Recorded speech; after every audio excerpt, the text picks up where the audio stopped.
The Glorious Conquest. Truth can only be apprehended by the conquest of self. Blessedness can only be arrived at by overcoming the lower nature. The way of truth is barred by a man's self. The only enemies that can actually hinder him are his own passions and delusions. Until a man realizes this and commences to cleanse his heart, he has not found the path which leads to knowledge and peace. Until passion is transcended, truth remains unknown. This is the divine law. A man cannot keep his passions and have truth as well. Error is not slain until selfishness is dead. The overcoming of self is no mystical theory, but a very real and practical thing. It is a process which must be pursued daily and hourly, with unswerving faith and undaunted resolution, if any measure of success is to be achieved. The process is one of orderly growth, having its sequential stages, like the growth of a tree, and as fruit can only be produced by carefully and patiently training the tree, even so the pure and satisfying fruits of holiness can only be obtained by faithfully and patiently training the mind in the growth of right thought and conduct. There are 5 steps in the overcoming of passion, which includes all bad habits and particular forms of wrongdoing, which I will call 1. Repression, 2. Endurance, 3. Elimination, 4. Understanding, 5. Victory. When men fail to overcome their sins, it is because they begin to try at the wrong end. They want to have the stage of victory without passing through the previous 4 stages. They are in the position of a gardener who wants to produce good fruit without training and attending to his trees.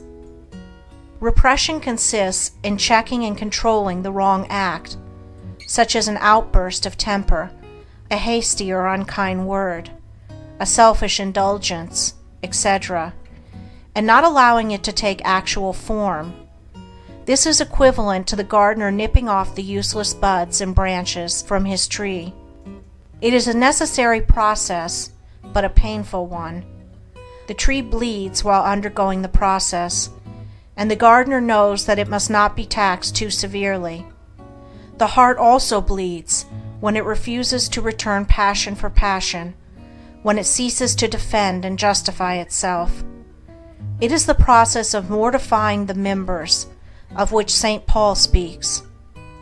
But this repression is only the beginning of self-conquest.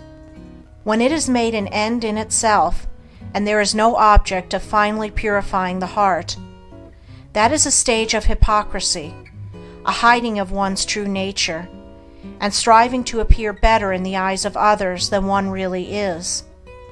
In that case it is an evil, but when adopted as the first stage toward complete purification, it is good. Its practice leads to the second stage of endurance, or forbearance, in which one silently endures the pain which arises in the mind when it is brought in contact with certain actions and attitudes of other minds toward one. As success is attained in this stage, the striver comes to see that all his pain actually arises in his own weaknesses, and not in the wrong attitudes of others toward him, these latter being merely the means by which his sins are brought to the surface and revealed to him. He thus gradually exonerates all others from blame in his falls and lapses of conduct, and accuses only himself, and so learns to love those who thus unconsciously reveal to him his sins and shortcomings. Having passed through these 2 stages of self-crucifixion, the disciple enters the third, that of elimination, in which the wrong thought which lay behind the wrong act is cast from the mind immediately it appears. At this stage, conscious strength and holy joy begin to take the place of pain, and the mind having become more comparatively calm, the striver is enabled to gain a deeper insight into the complexities of his mind, and thus to understand the inception, growth, and outworking of sin. This is the stage of understanding.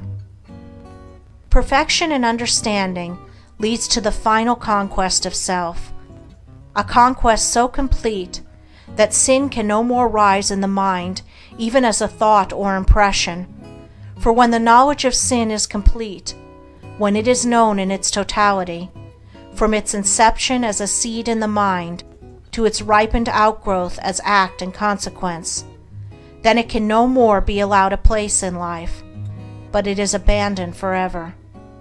Then the mind is at peace. The wrong acts of others no longer arouse wrong and pain in the mind of the disciple. He is glad and calm and wise.